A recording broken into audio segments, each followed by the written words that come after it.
বারাণসীতে আন্তর্জাতিক ক্রিকেট স্টেডিয়ামের শিলান্যাস করলেন প্রধানমন্ত্রী। ছিলেন সচিন, গাভাস্কর, রবি শাস্ত্রীরাও। ৩ বছরের মধ্যে স্টেডিয়ামের কাজ শেষের টার্গেট।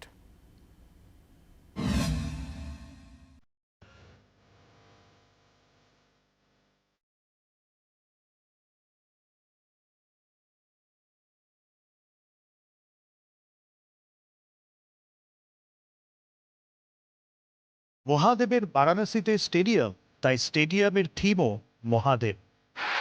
স্টেডিয়ামের ফ্লাড লাইট ত্রিশূলের মতো, প্যাভিলিয়ন ডমরুর আকৃতির, স্টেডিয়ামের প্রবেশদ্বার বেলপাতার মতো, গোটা স্টেডিয়াম অর্ধচন্দ্রাকার। গঙ্গার ঘাটে যেরকম বসা হয়, স্টেডিয়ামে বসার ব্যবস্থা সেরকম। স্টেডিয়ামের খরচ 451 কোটি টাকা। কানপুর আর লখনউয়ের পর এই নিয়ে 3টে স্টেডিয়াম পেতে চলেছে উত্তরপ্রদেশ।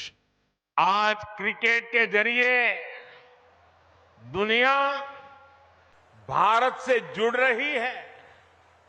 दुनिया के नए नए देश क्रिकेट खेलने के लिए आगे आ रहे हैं। जाहिर है आने वाले दिनों में क्रिकेट मैचों की संख्या भी बढ़ने जा रही है और जब क्रिकेट मैच बढ़ेंगे तो नए नए स्टेडियम भी जरूरत पड़ने वाली है।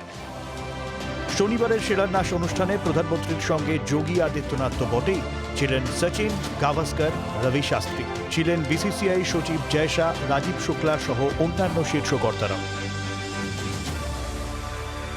कैमरामैन गिरीश के साथ विशाल लघुवंशी, जी मीडिया, वाराणसी।